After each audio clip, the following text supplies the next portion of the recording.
क्योंकि हमारा परिवार बहुत संपन्न परिवार था। उस समय हमारे पास 50,000 रुपये कैश और 5 किलो सोना था। हमारे पिताजी के एक मित्र थे सैयद, उन्होंने कहा जी आप लोग हमारे घर में आ जाइए, आपको मेरे घर में आओगे तो आपके ऊपर अटैक नहीं होगा। हम लोग उनके घर चले गए। फिर लोगों को कैंप ले जाने के लिए मिलिट्री ने आना शुरू कर दिया। मिलिट्री जब आई तो किसी ने हमारे पिताजी से कहा कि आपसे ये पैसे भी छीन लेंगे और आपका सोना भी ले जाएंगे। तो उन्होंने अपने मित्र के पास सारा पैसा और सोना रख दिया। 24 सितंबर सुबह 10 बजे अटैक शुरू हुआ। सबसे पहले तो उन्होंने पैसे छीने, जो कुछ है दे दो, हम मारेंगे नहीं। उसके बाद में यंग लड़कियां निकालनी शुरू कर दी। 300-400 लड़की, 4,000 पूरी ट्रेन में पैसेंजर थे। पहले तो उन्होंने 300-400 लड़कियां निकाल ली। फिर ऐसा काटना शुरू कर दिया जैसे ओपन वैगन में गन्ना बाहर निकला होता है, उसको जैसे काटते हैं ऐसे इस तरह से तलवार से, लाठियों से मारना शुरू कर दिया। मेरे परिवार के 14 मेंबर्स थे, 11 मेंबर्स को मेरे सामने मारा गया। वो पूरी ट्रेन दिल्ली लाई गई। वो ट्रेन को नेहरू को दिखाया गया, जवाहरलाल गांधी को दिखाया गया। उन्होंने कहा ऐसा नहीं होना चाहिए। जब पटेल जी ने देखा तो उन्होंने कहा एक के बदले 4 होना चाहिए। 3 ट्रेन कटने के बाद में पाकिस्तान ने हाथ खड़े कर दिए। ये पोजीशन थी।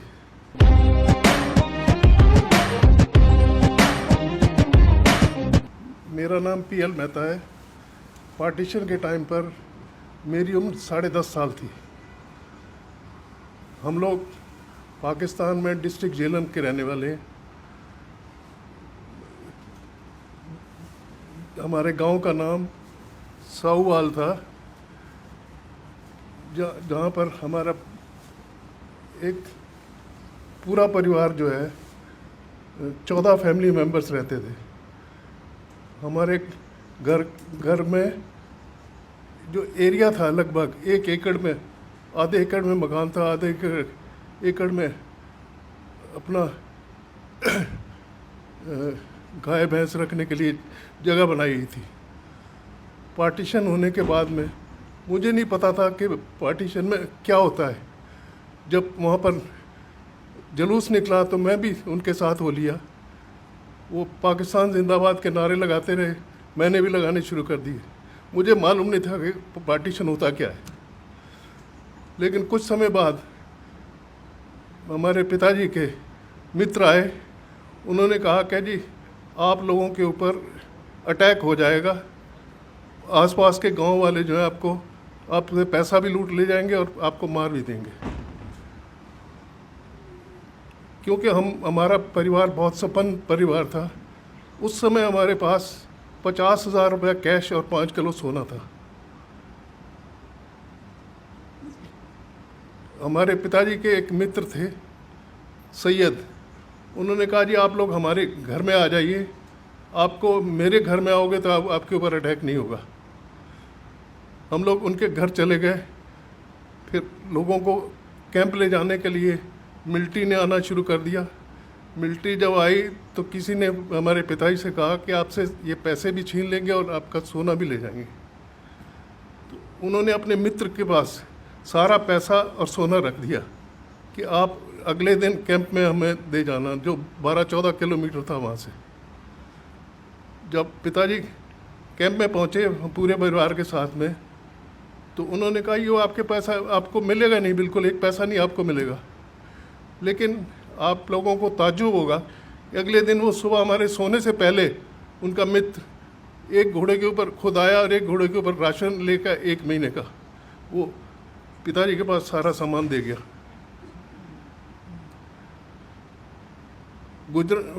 पिंडारन खान में जो कैंप लगा था वहाँ से 3 गाड़ियाँ चली थी।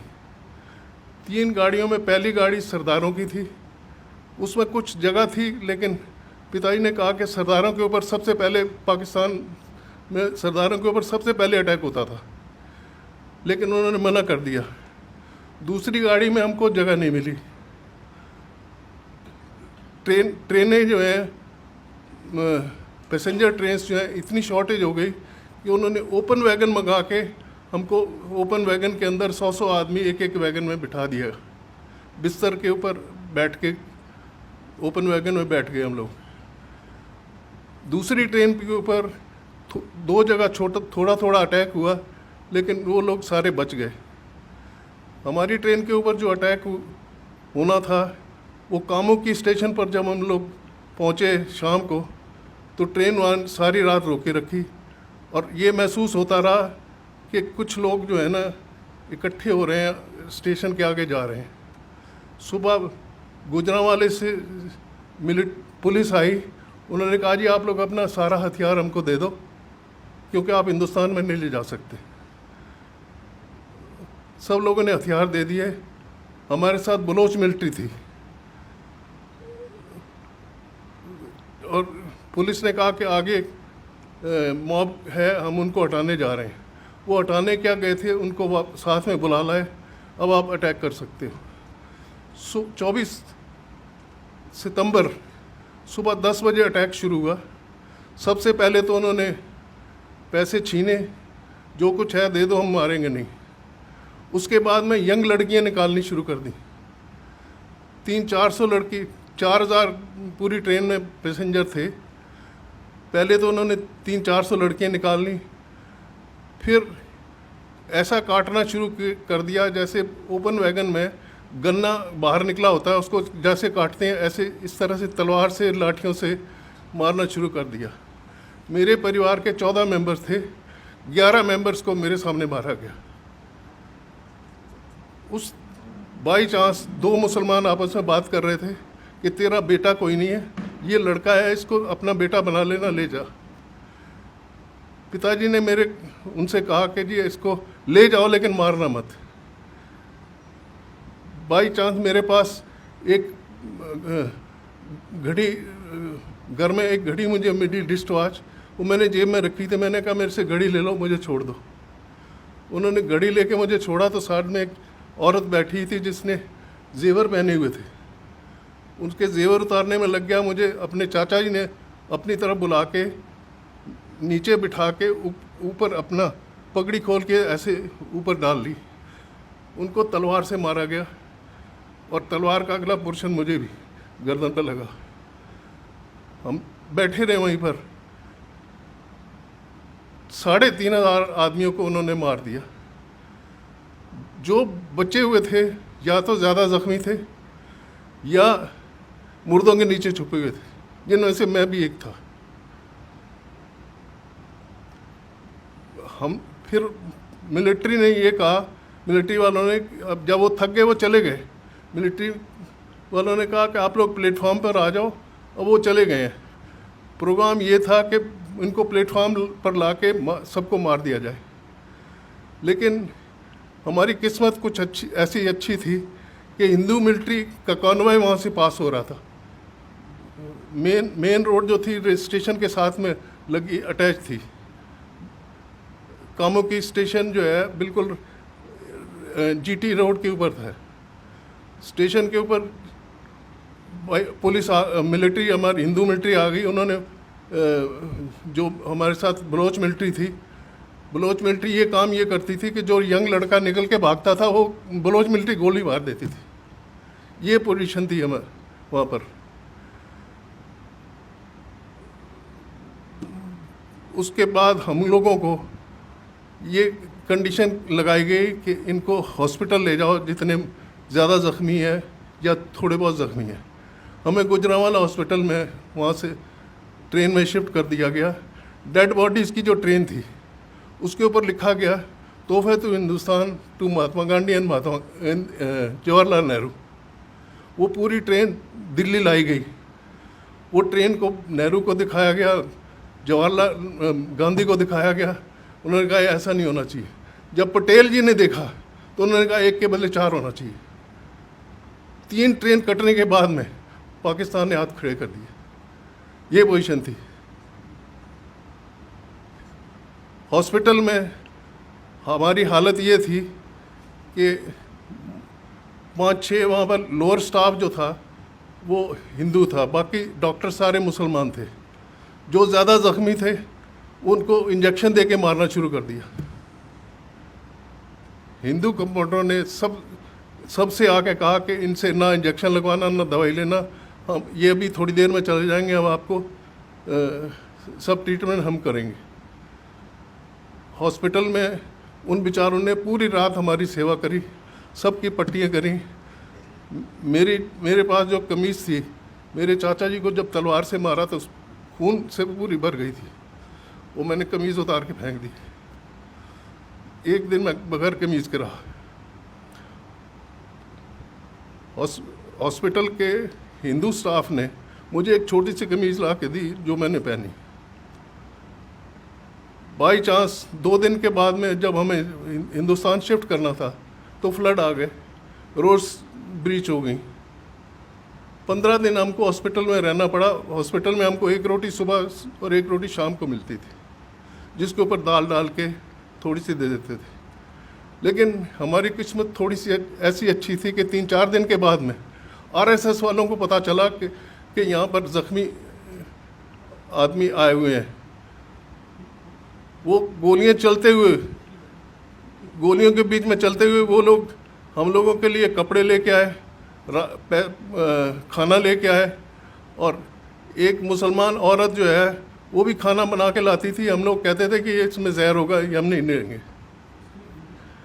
इस वजह से 15 दिन रहने के बाद में फिर हमको ट्रकों में अमृतसर शिफ्ट किया गया। अमृतसर से हमारे मौसा जी जो थे उस समय एसपी पुलिस थे अम्बाला के, हम लोग वहाँ आए। हम लोग जो है मेहता जो फैमिलीज़ हैं, हम लोग मियाल ब्राह्मण हैं। हमारे जितने पाकिस्तान में जितने हमारे परिवार थे, या तो मिलिट्री में थे या पुलिस में थे या खेती करते थे।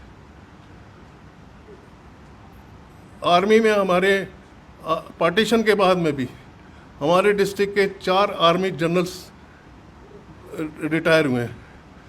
उनमें से और 2 गवर्नर चंडीगढ़ के जो थे वो भी मेहता फैमिली से हैं। एक मिज़ोरम के लेफ्टिनेंट गवर्नर भी छिबर रहे हैं। पार्टीशन के बाद में हम लोग सारे हिंदुस्तान में बिखर गए। कुछ लोग व्यापार करने लगे, कुछ नौकरी करने लगे, लेकिन हम लोगों ने हार नहीं मानी। कुछ आप ये देखिए, पार्टीशन के बाद में भी हमारे आर्मी में या इंडस्ट्री में सब लोगों ने बड़ी मेहनत करके, मोहन मेकिन जो है वो भी मुयाल मेहता फैमिली से ही है। सिस्टोपिक एक कंपनी है दवाइयों की, जिनका टर्नओवर करीब 300-350 करोड़ है। उन्होंने प्रोफेसर थे चंडीगढ़ यूनिवर्सिटी में, उन्होंने अपनी कंपनी बना ली, उन्होंने दवाइयों की फैक्ट्री खोल ली। कुछ लोग फिल्म लाइन में चले गए, जैसे कि सुनील दत्त, उनका बेटा, और ओम प्रकाश, अनंत बख्शी, ये सारे मेहता फैमिली से बिलोंग करते हैं। हम लोगों ने यहाँ आने के बाद में किसी के आगे हाथ नहीं फैलाया। मैंने 15 साल की उम्र में कमाना शुरू किया था। आज मेरी उम्र 85 प्लस है और मैं अभी तक अपना बिजनेस हैंडल करता हूँ। और लेकिन पुरानी यादें भुला नहीं सकता। कश्मीर फाइल को देख के मुझे खुद महसूस होता था कि जो उनके साथ हुआ है वो हमारे साथ पहले हुआ था, उनके साथ अब हो रहा है। आप लोगों ने मेरी व्यथा सुनी, उसके लिए धन्यवाद। जो पार्टीशन के 3 आदमियों को मैं जिम्मेदार मानता हूँ, पंडित नेहरू, महात्मा गांधी और जिन्ना। अगर महात्मा गांधी मान लेते कि जिन्ना ने ये सजेस्ट किया था कि 5 साल में 2 साल हमें प्राइम मिनिस्टरशिप दी जाए इंडिया की, 3 साल जवाहरलाल रहे, लेकिन जवाहरलाल नहीं माने थे और उनको सबको मालूम था कि जिन्ना ने 6 महीने या 1 साल के बाद में मर जाना, उसको टीबी थी, ये हालत थी। गवर्नर जनरल उसको बना दिया गया। इंडिया वालों ने पता सबसे बड़ी बेवकूफ़ी जो की गवर्नर जनरल उन्होंने लॉर्ड माउंटबेटन को बना दिया क्योंकि वो नेहरू के दोस्त थे। ये बहुत सारी ब्लंडर्स ऐसी हुई हैं। जितने हमारे एजुकेशन मिनिस्टर हुए हैं पुराने, सारे मुसलमान रहे हैं। सिर्फ मुसलमानों की उनकी हिस्ट्री जो है उन्होंने रिपीट करी है। हिंदुओं के किसी महाराणा प्रताप या शिवाजी के बारे में किसी ने 2 लाइनें भी नहीं लिखी हैं। ये हमारी भारत की व्यथा है। धन्यवाद।